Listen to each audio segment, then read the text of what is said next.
നമസ്കാരം, ഞാൻ ബിന്ദു ബാബു.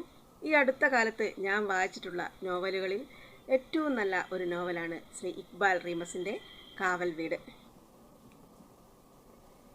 മോൾക്കറിയില്ലേ, അച്ഛൻ ഇപ്പോഴും അമ്മയ്ക്ക് മമ്മൂട്ടിയാ, ബാലൻ പറഞ്ഞു.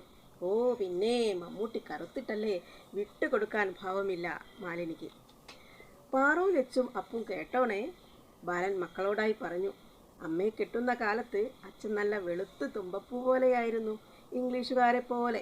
പിന്നെ നിങ്ങളൊക്കെ ആയപ്പോഴേക്കും അച്ഛൻ പണിയെടുത്ത് കറുത്തുപോയി. നിങ്ങളെയും അച്ഛമ്മയും പൊന്നുപോലെ നോക്കണ്ടേ?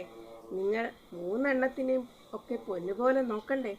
നിങ്ങളെയൊക്കെ നല്ല നിലയിലെത്തിക്കണ്ടേ? റെയിൽപ്പാളത്തിലൊക്കെ എന്താ വെയില്, ഒരു മരം പോലും ഉണ്ടോ തണല് കിട്ടാൻ?